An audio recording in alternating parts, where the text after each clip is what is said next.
Hey everybody, Jamie Kelly here, and you are watching the Otherworldly Fundraising channel. This is one of the videos from the 2024 online fan convention. We had a lot of fun talking to a wide range of people, actors, writers, cosplayers, you name it, about all kinds of topics. We had a great time, and we know that you're going to get a big kick out of it.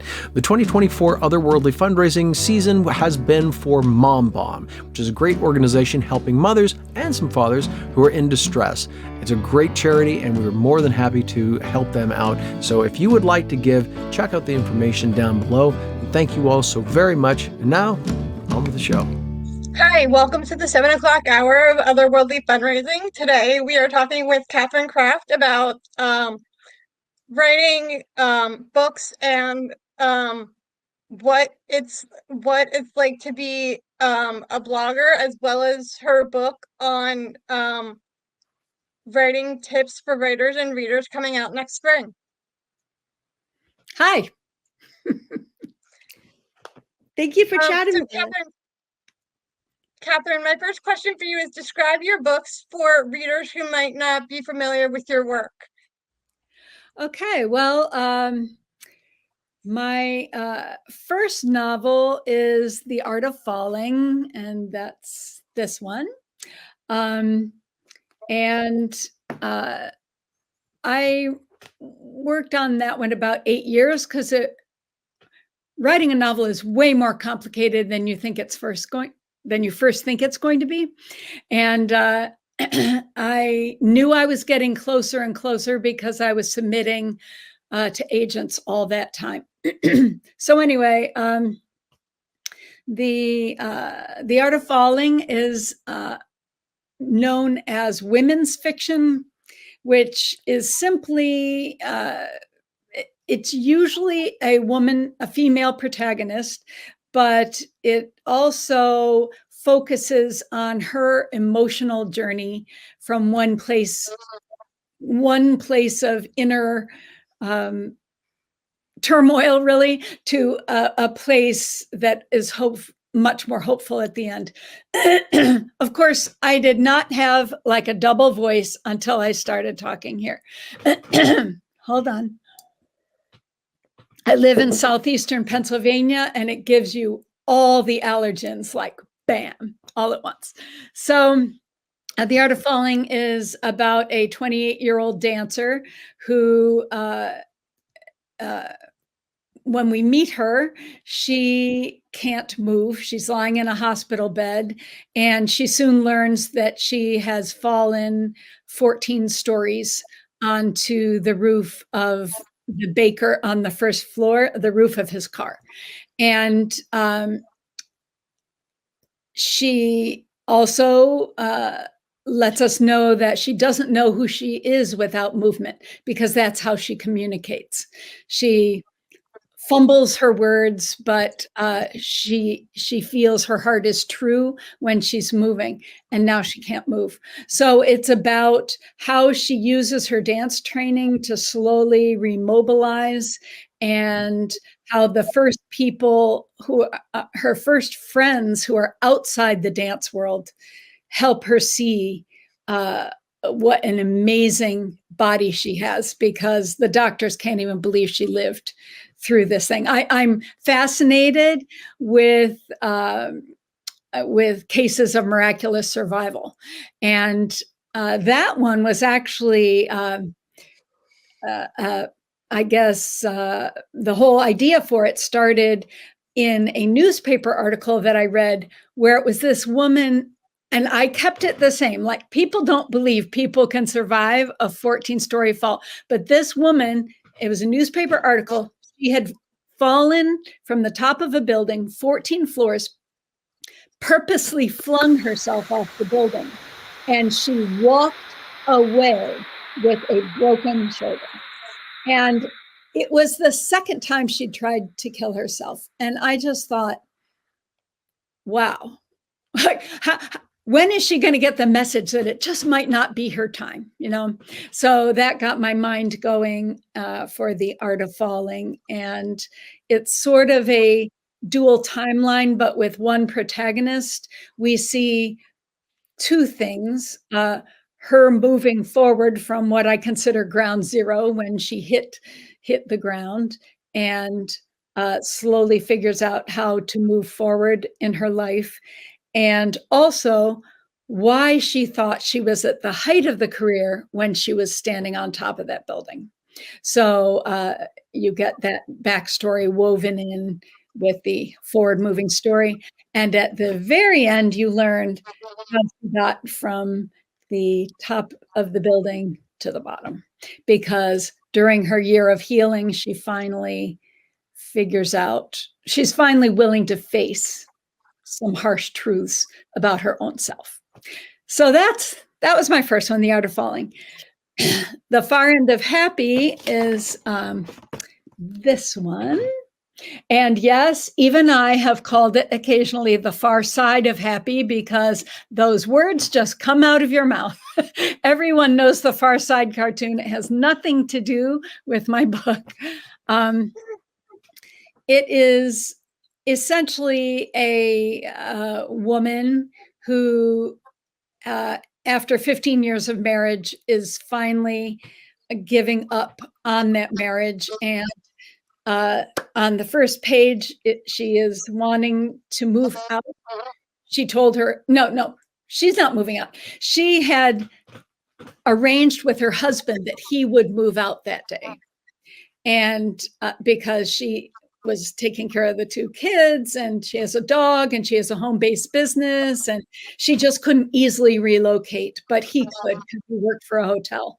So he said he would leave that day, but instead he stood off and against a massive police presence in a suicide standoff. So it really tested the mettle of the protagonist as she tries to decide, is she going to cave in to his demands to stay together, or is she going to hold true to her own values and move forward as she had planned? So those are my 2 novels. And then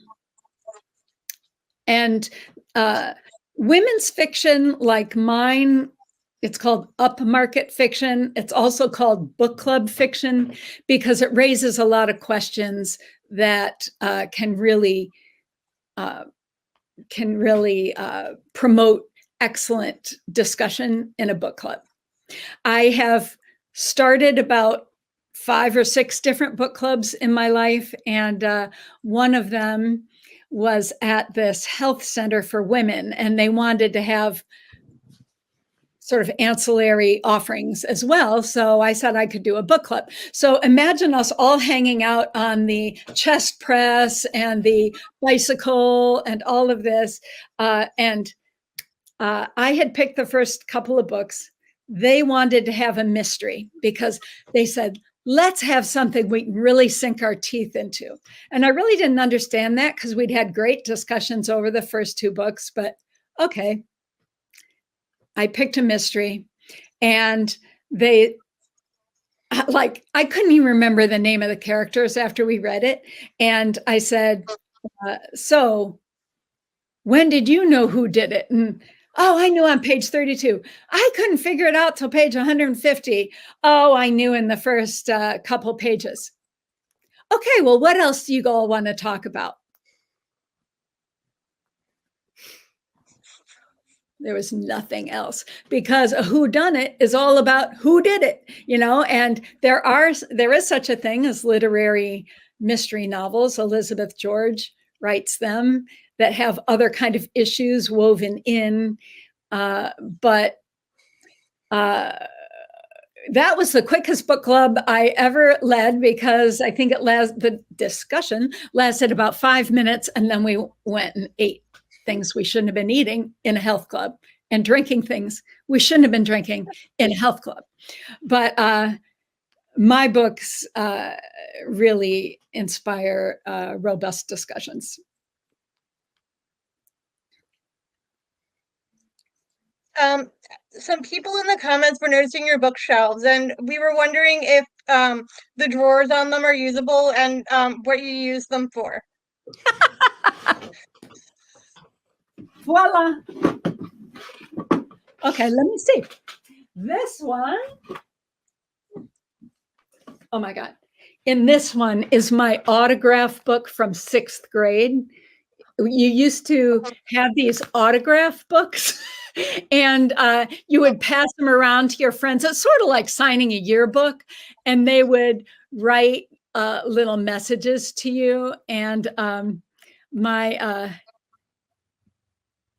my best friend, oh, okay, my Uncle Bob, I had him write in it because I wanted all my pages filled, because I've always loved to read, and I've always loved to read other people's writing.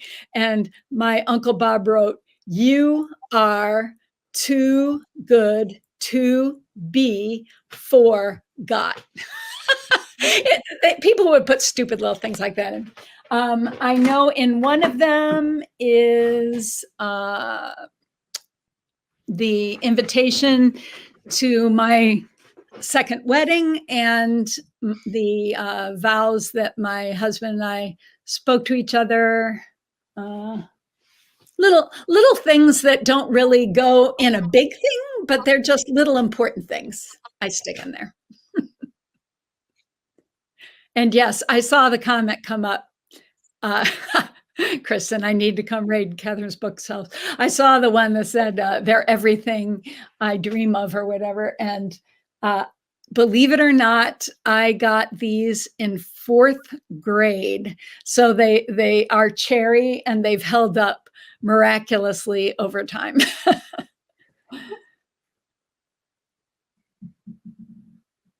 Believe it or not, just a second. I just thought to tell you that none of these books are fiction. These are, I used to have a resume service. I have tons of books about dance because I used to be a dancer. Over on this side is all writing craft. And way over there are my fiction books. And the ones stacked at the bottom are the ones that I have taken excerpts from for my forthcoming nonfiction book for writers. So I've read obviously a lot more books than that in my life, but those are the ones that I reread, that I teach from, that I've learned the most craft from. Can you share a little bit about your writing process especially between fiction and nonfiction? Yeah, I've always had fiction and nonfiction because, well, almost all. Since I started drafting my first novel in 2000, and that one was horrible, unfixable, and it is my drawer novel. If you've talked to other authors, I'm sure you've heard of a drawer novel, but it's, as I said, it's so hard to write a novel, much harder than people think. And so by 2006, after some intense study in those 6 years, I started to do developmental editing. And from 2008 until now, I have blogged about writing every single month, and sometimes two posts a month. And I keep thinking, okay, that's it. I've got nothing more to say about it, right? I mean, that's a lot of blog posts. But I always come up with something. So, or a twist on something I've done before with new examples or something like that. So I've always balanced both things. And I think writing about writing helps my fiction writing. And I think that's something that other people can learn from, because when I'm writing a developmental edit, and for those who might not know, developmental editing is when someone sends me their manuscript and hires me to tell them, where are the plot holes? What am I not doing right yet? What do I still have to learn? I swear many of them would pay me thousands of dollars just to hear, yes, you're an idiot savant. You do not need to learn a thing. It was amazing. And they would think that was money well spent. But that's never the case. We know when our work isn't quite right. It's that self-doubt that makes them call me to begin with. So anyway, when I write up an evaluation, I write about their story just the way I write about writing in the blog posts. I go back to the same tools because they always point me in the right direction. And I think if more writers, like, you've probably heard a lot about word count, right? Like, oh, I've got to get in my word count for the day. And people will set 1,500 words, 3,000 words, depending on what their deadline is. If they're already contracted with a publisher, they'll have a deadline, and then they just divvy up how many words a day they need to do. So the thing is, after you do your word count for the day, if you just stopped and wrote about what you just wrote and tried to decide how it's moving the story forward, or maybe it isn't, then don't take off from there tomorrow. Get rid of what you just did. Go back to where you were. Sometimes we have this unholy attachment to word count, and it isn't the be all end all. If you had a writing day where you had one really good sentence or one really great paragraph, and it was pointing you in a direction for the next day's work, that's worth so much more than just blah, blah, blah, blah, blah, blah. I call it making black marks on a white page, because sometimes it's about as useful as that. So I think it's always helped me to do both. My last novel didn't sell, and by writing about it, I figured out why, but I do believe it's a fatal flaw. I think it's another drawer novel.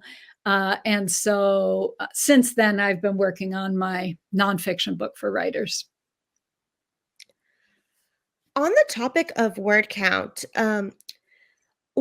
is usually, I wanted to elaborate more how word count is usually drilled in our minds and to pay attention to it. Like, different challenges use word count as milestones. I know NaNoWriMo is a huge one that has the whole 50,000 words 1 month. How do you get past the idea of not focusing on how many words need to be written, on how many chapters, blah, blah, blah? How do you just sit down and write? Yeah, I did NaNoWriMo once on The Art of Falling, my first novel, and I threw away almost everything I wrote.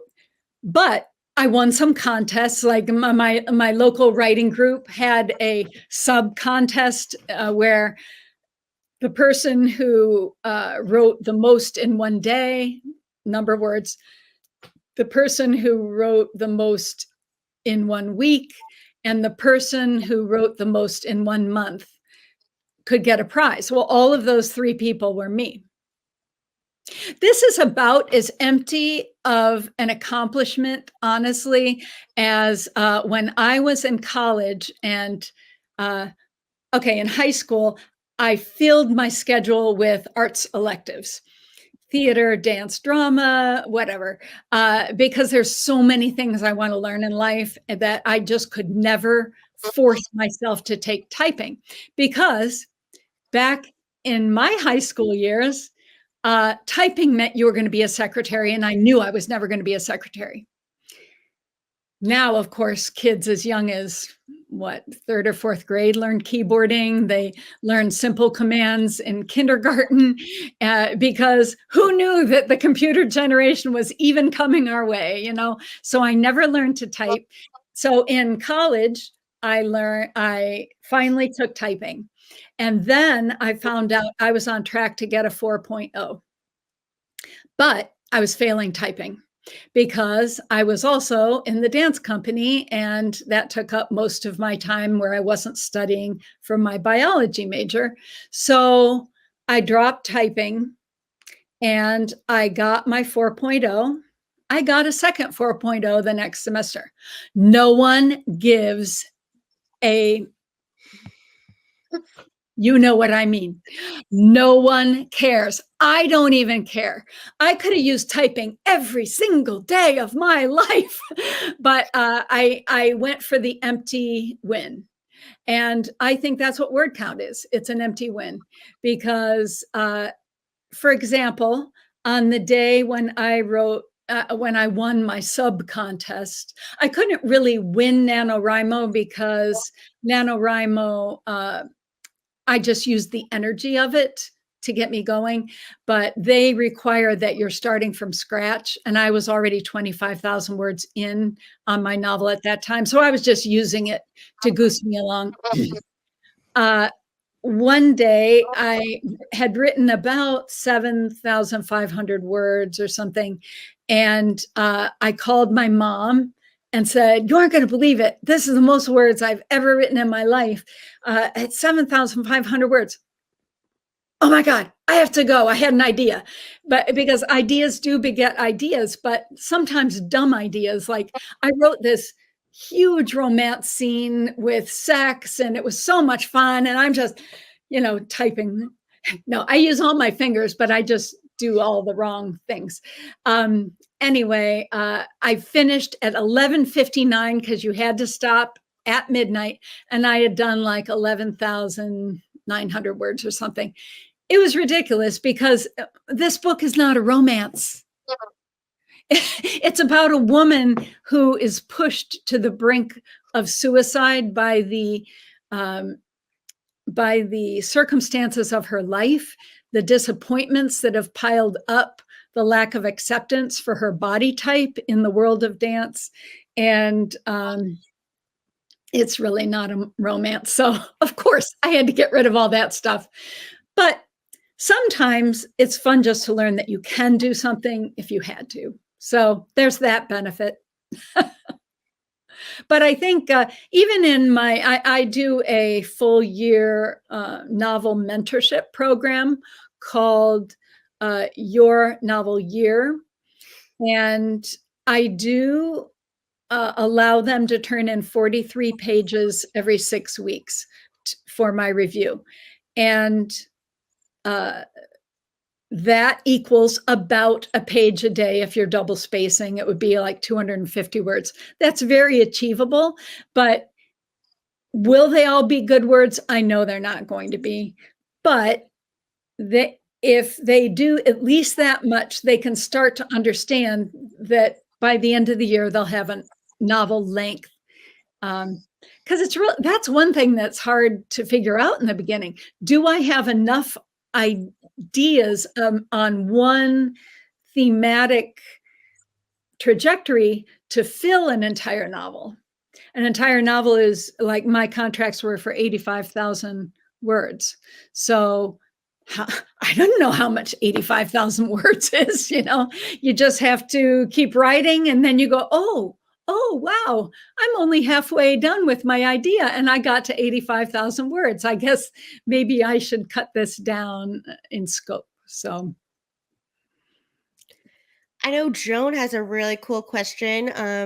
You mentioned strong women. Do you have a favorite writer? My favorite is Sydney Sheldon, who always writes about strong women. I have to admit, I'm a little naughty in that I prefer women writers. So my favorites are Barbara Kingsolver.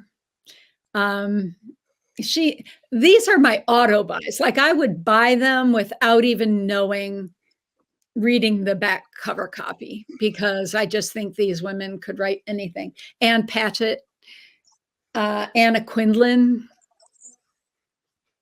Margot Livesey. Well,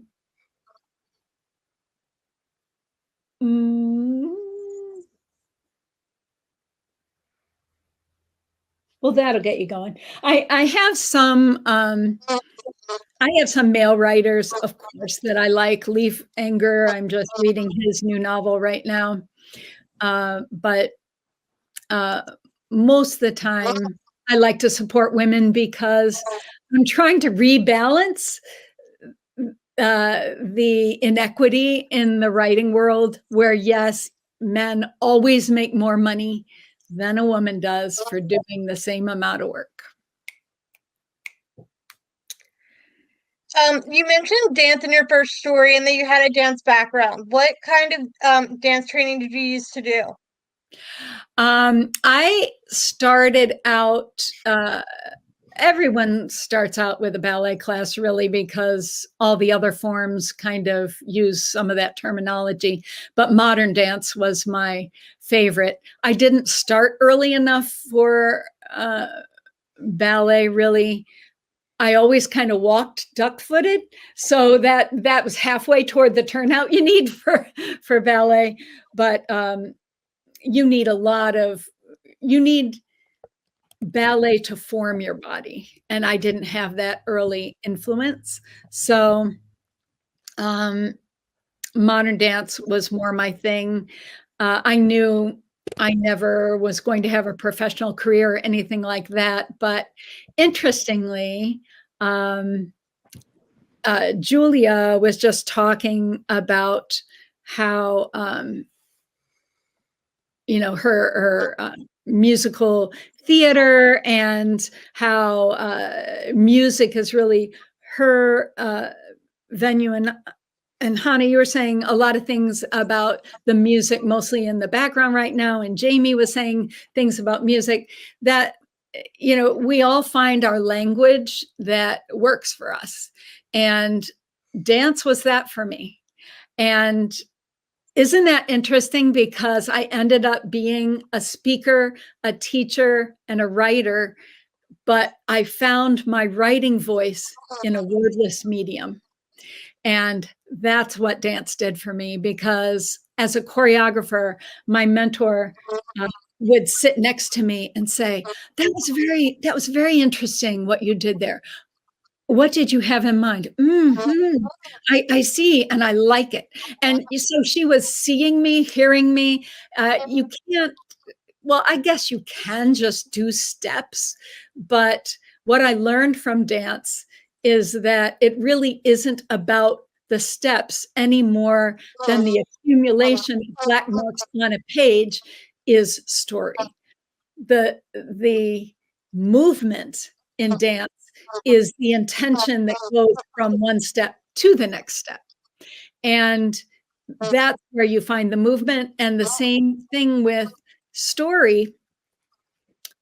You need to leave spaces for the reader to enter into the story. And so it isn't just about the words, it's about what you don't say.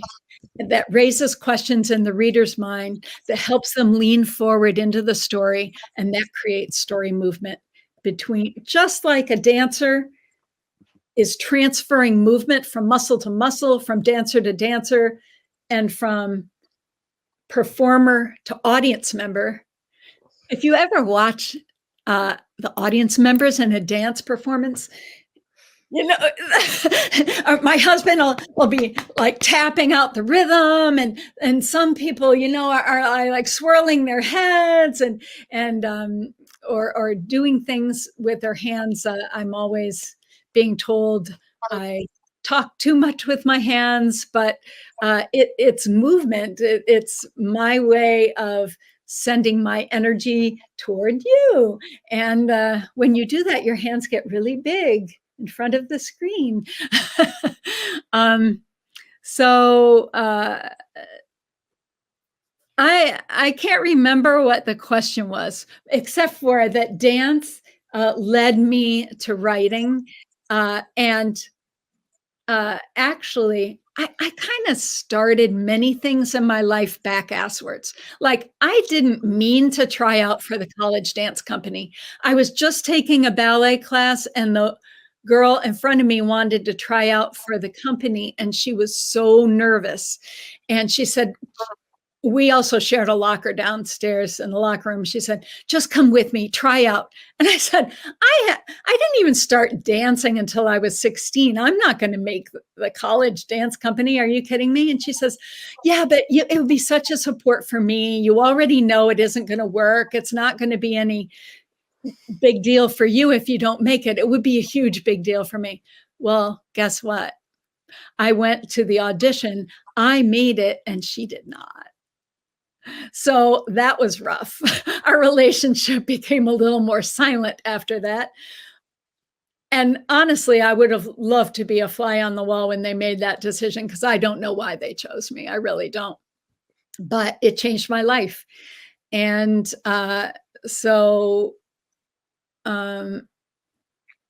interestingly, tragedy is what led me to writing fiction. Oh, the dance criticism. I just wanted to say before I move on that I was performing in a dance company in Allentown, Pennsylvania, and the PR guy, the dancer who was handling the PR, contacted the Morning Call newspaper, covers Allentown, Bethlehem, Easton area which is like the third largest urban area in Pennsylvania after Philadelphia and Pittsburgh, and asked the arts editor if they could send a reviewer to our concert. And he said, well, funny thing about that, we've been looking for a reviewer, but we don't have one. If you can think of anybody, let me know. Well, he came right to me and he said, look, you should be the dance critic for the newspaper. And I'm like, why exactly? And he said, you go to everything anyways, you always have an opinion, and you'll get free tickets. And I was like, sold. So that's how I became the dance critic, where I stayed for 19 years, unbelievably. And then on December 2nd, 2002, I quit because I could not stomach reviewing one more Nutcracker. I never liked that ballet to begin with. I had covered some 62 productions of it by that time. I was done. So but for something I slid into back asswards, something I never aspired to do, it ended up being very fulfilling. And I think it honed the critical and evaluation skills that I would transfer into my career as a developmental editor. So my career in writing started with my first husband's suicide. He killed himself on our small farm, which we always called our little piece of heaven, where we were going to raise our sons. And he, in the last 5 years of our marriage, sort of, I think it was after his father's death, maybe, but he wasn't someone who spoke from the heart a lot. So he sort of had this mask. Everything was cool. Everything was fine. And I was always emotionally all over the map. So I thought maybe he was the more healthy one, but now I know he wasn't. I'm the more healthy one because I'm not afraid to feel my feelings. But after he died at the end of the suicide standoff, obviously, shock, horror, all the things. And then I think, well, what am I supposed to do with this? And then I have conversations like this in my mind. This one said, what are you going to do with this? This one says, well, you're going to write about it. Of course, you're a writer.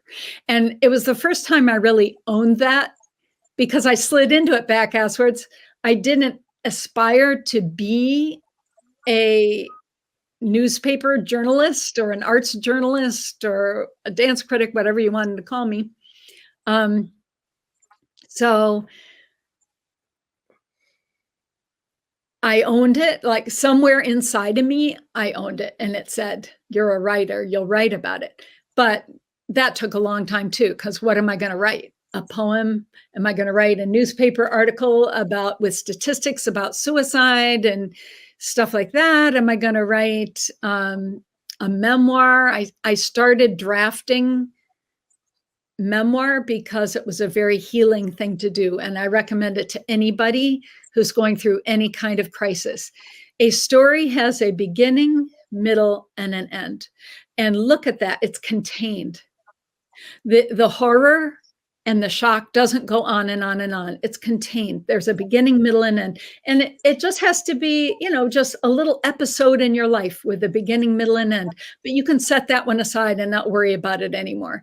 And then you can start on another one. So I worked like that for a long time. That suicide standoff operation that day became the bones of my second novel, The Far End of Happy. And that I fictionalized a lot because I didn't want it to just be about me. I wanted it to be about I believe that when we lose somebody, destruction, it's a ripple effect that affects us all.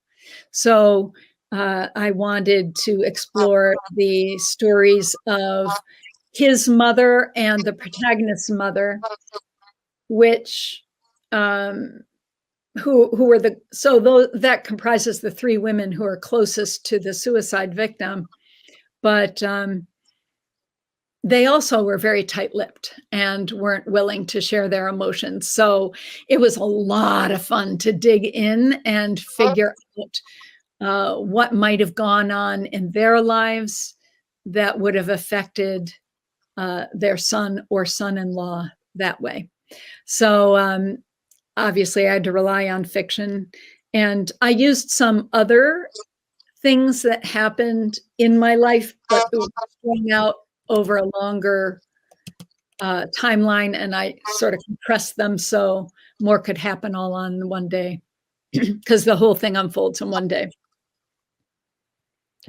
Following along on that subject, a lot of writers, yourself included, and myself as well, rely on personal experiences when writing. How do you balance that in a fictional setting? Yeah, it's tricky, because I'll bet the idea behind it is your strongest one, because you felt something strongly enough that you wanted to write about it. But the details may be the weakest details in your book. It's interesting. I once heard Anna Quindlen talk about what book was she writing at that time? I don't know. I went to hear her talk anyway. And afterwards, when she was signing books, I asked her, what has been your most challenging book to date? And she says, it's always my most recent one. In the earliest novels, I was writing from my experience. And as I got farther and farther out, I had to go farther from my own experience. So I had to come up with story ideas from the outer world and then figure out how I feel about them and what I want to say about them. And so it's a blessing and a curse to write from your own life. But I do think that anything that provokes a really strong feeling in you is worth writing about and finding. I always start with inner conflict, because when they're of two minds. My most common example is I'm self-employed. And so my boss is a bitch, and my inner employee is just like, you can't make me do that. You can't make me do that. Well, remember your goals, Kathryn. No, you can't make me do that. And so I'm of two minds. I want to do what I want to do in my life, but I also have goals that are work related that I want to get done. And so that inner conflict is a great source of story material. So that's such a great place to start. But then I would start fictionalizing as soon as possible after that, unless you just don't mind. Like a lot of people, I really didn't mind sharing aspects of my own story in there because it was very healing for me, and because I think people don't talk enough about suicide. If it happens in your neighborhood, it becomes the dark house. There's a cone of silence around it. People don't go by. They don't know what to say. And they don't know how to express their own emotions about it. So that was one reason I wanted to stick as close to the truth as possible. But my editor at Sourcebooks called me out on it a few times when I would use, and it was always when I would use a line of true dialogue from my husband. Like there was one point in the novel when he says, "Well, I guess you just don't like me very much." And she says, "I don't know why you put that in there. It's a throwaway line. Just get rid of it." Well, rather than get rid of it, because I felt it was a very powerful line, because you can love someone and not like them at the exact same time, right? Like mothers feel about their kids that way a lot of times, like they love them in general and they will always support them if they can. But wow, I really don't like you right now. You may be thinking that. So instead, I went back to the beginning of the book and made revisions to set up that one line so that the reader could feel its power. And she never mentioned it again. So a lot. And another thing about writing from your own life, it can be very powerful to write from a setting that you're super familiar with, because the details pop. And however, you can over-explain those details just as a way of proving you know what you're talking about, when really maybe it was just that one bloom of Queen Anne's lace at the end of the driveway that was important. So you really didn't need to describe all the flowers, just the one that her grandmother loved and always picked. And put it in a little orange juice glass. Those kind of details that have an emotion attached to them are the ones you want to use. But it a lot of times we can become kind of blasé about our own backyard, and we just don't see anything special there. So there are many pitfalls of writing from true life. I have 2 different workshops on it, one for creative nonfiction and one for fiction. I've made all those mistakes, which is how I can honestly say I know how to get out of them as well. Going back to your time as a blogger, what has changed over the years in the time that you were blogging? About blogging in general? Yes.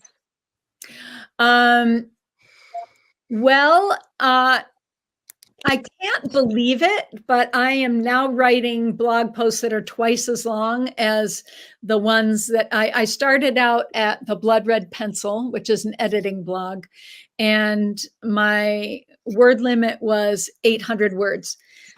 That wasn't hard for me because my dance reviews also were 800 words. So when you write something of a certain length for long enough, you sort of get used to it, making cogent points.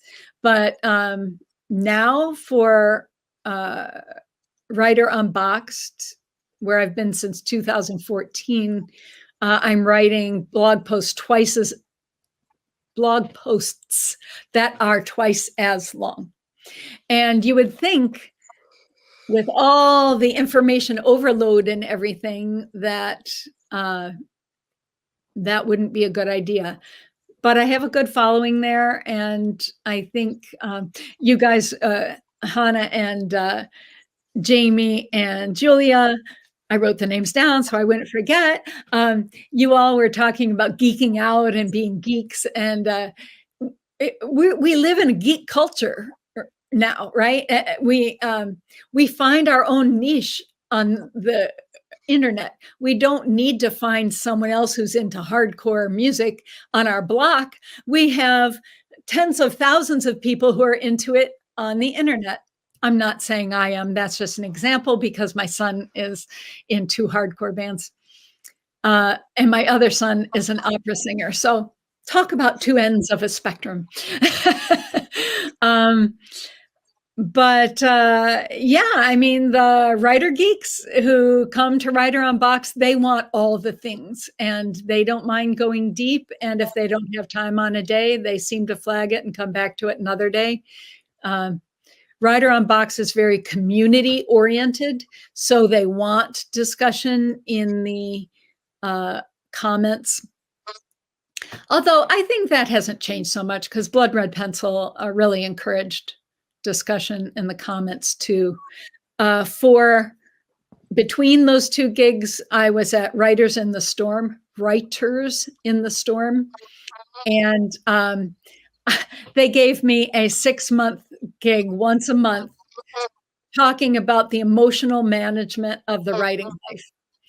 I thought for sure I'd only have 6 topics. I stayed there for 6 years because there are so many roadblocks to success as a writer, so much. It's like to write fiction is to get a PhD in self, honestly. What's stopping me? What am I afraid of? Where does this come from in my life? How can I overcome it? You end up writing sidebars to yourself, and there are some original manuscripts available from writers like F. Scott Fitzgerald, where they would write notes to themselves in the columns and stuff. And that's super interesting reading. I don't think anyone will ever read mine, but they have the far end of happy. So that was, let's hope that was the most traumatic thing that happened to me in my life. But, there's no guarantees. Nick Hornsby wrote a book. He wrote the book About a Boy. That's that became a movie with Hugh Grant. That's the work most people know him for. But he wrote a book called Long Way Down, and it was about these 4 characters who meet at the top of a building in London that's the most famous building for suicides. They meet on the most famous night for suicides, which is New Year's Eve. And they realize they don't really want to kill themselves in front of each other. And they kind of start talking to each other. And one of them, Maureen, she had sex once in her life with her fiance. She felt certain they were marrying, so she gave it up, she said, and he left her. And so she never married. She got pregnant from that one time. She had a son who was extremely disabled, has never been looked in her eyes, never told her he loves her. He's in a wheelchair. She's cared for him her whole life. And then she gets breast cancer. There are no guarantees that we're only going to have one big problem. As a matter of fact, if you have a big trauma, you may be more likely, especially if you aren't willing to feel your feelings, to have blocked something inside that will cause some sort of physical problem down the road. So there are no guarantees, but I certainly know for sure that resiliency is part of my DNA, because if I can come back from that, solo parent my kids, find new purpose, which was the purpose for me is not accepting life's chaos. I wanted to tell a story that made sense. And I think a lot of times when we don't know why something happened, why is my favorite question. And it's a great one for an author, but why? And that helps you dig down till you find the real issue. But when there seems to be no why, when you can't really ever know a reason, a story is almost as good because it helps you make sense of the chaos. If you can write a story that you can buy, that you can believe in, then it's almost as good as having a reason for something like what happened to my sons and myself.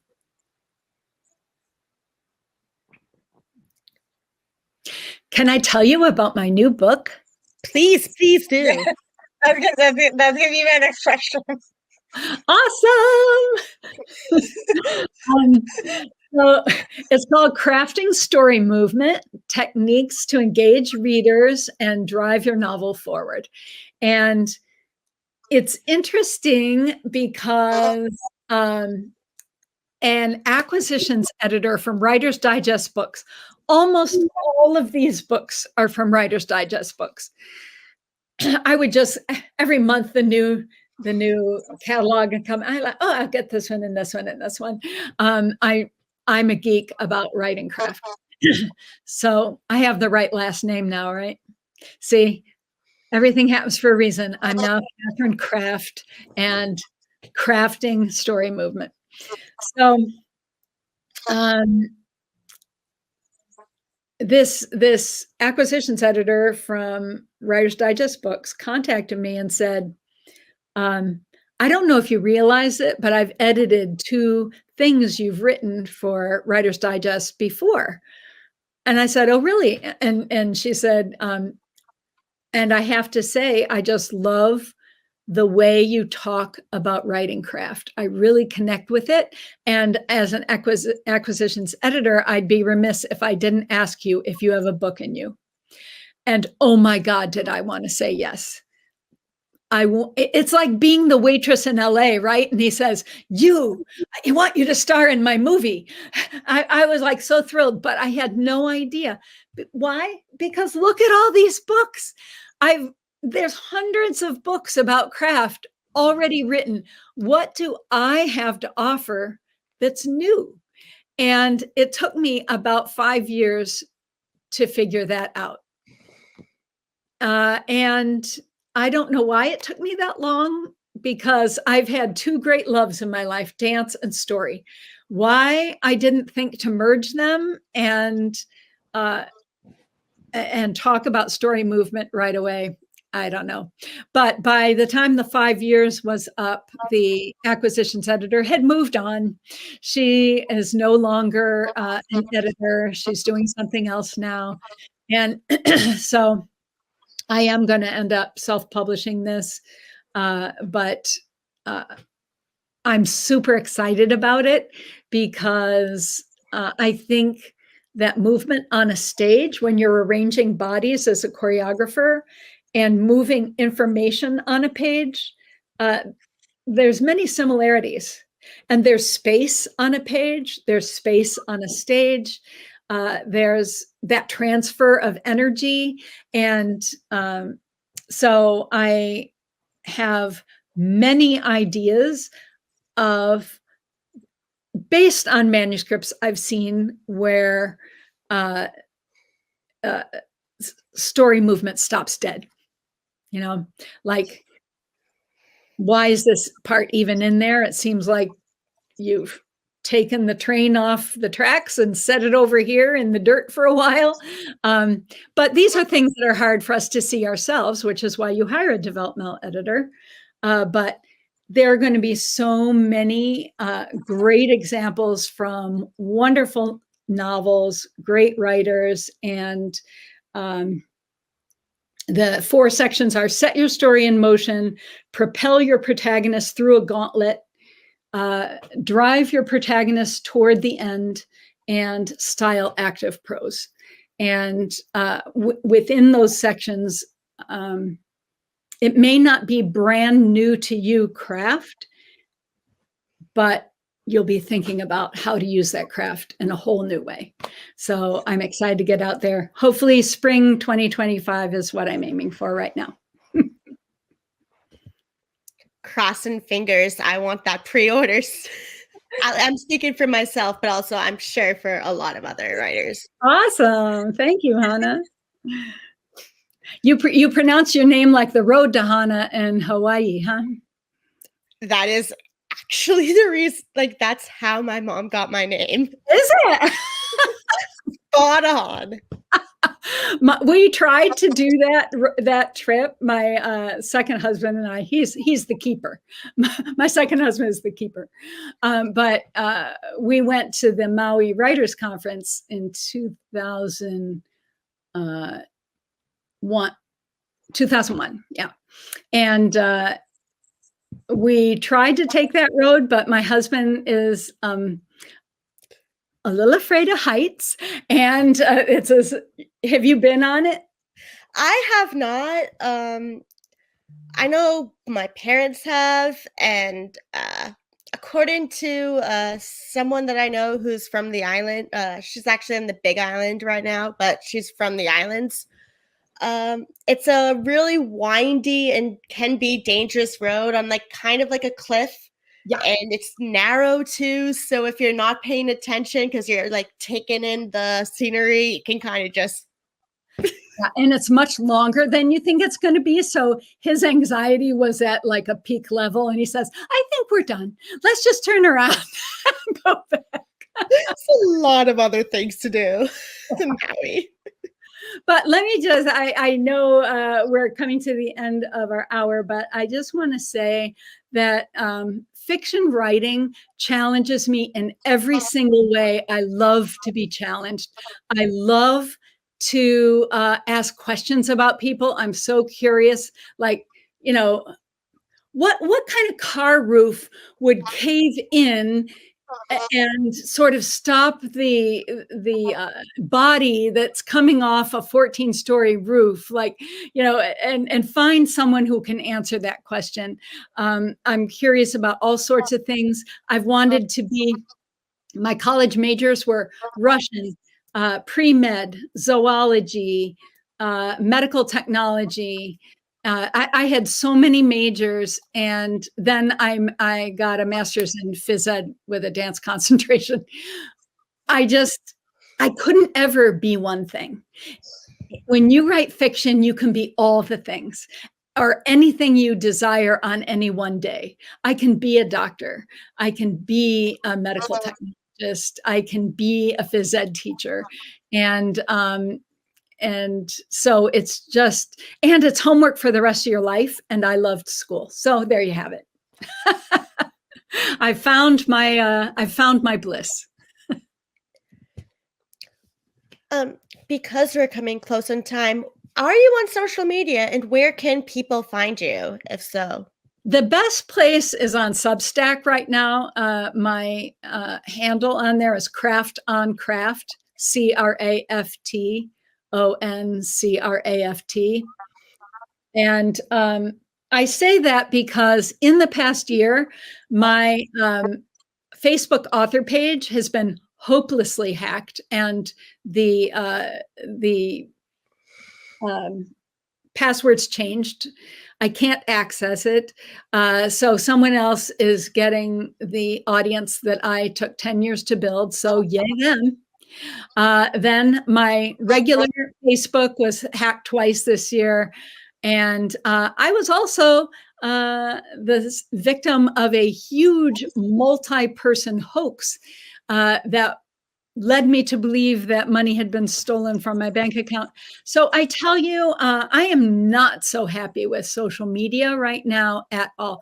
I am on Instagram still. That's Kathryn Craft. And I am on my personal feed on Facebook for the time being until that gets hacked again. And like Jamie, I'm on TikTok, but I haven't posted a dang thing there yet. So I will eventually, but I haven't yet. So I left X. Twitter, I never liked the blue bird, but X, oh my It's like, ha! It just looks evil to me. I can't take it. Fair. So yeah, Craft on Craft and Instagram would be the best places, I guess. So thank you so much for having me. This was fun, and I always think I won't have anything to say. I am so glad that you were able to join us. Yes, well, I will never forget Hana of the cliff weave or whatever you call it. And Julia, I love musical theater. We'll have to talk. Oh, good. Yes, absolutely. Thank you so much for being here. Don't get me started. I won't stop talking. Okay, well, have a great rest of your evening. Thanks for having me. Hey everybody, Jamie Kelly here. Hope you enjoyed the video. If you did, be sure to like it, share it, comment on the video, and subscribe to the channel if you've not already. And be sure to check out all of the videos in the 2024 online fan convention for Otherworldly Fundraising. And be sure to check out MomBombs and support them. If you can, check out the links in the description for all the relevant information. Thank you so much. And again, this is Jamie Kelly with EAP Society and Jack Life YouTube channels. And we hope to see you back here at Otherworldly Fundraising real soon. Take care, everybody. Bye.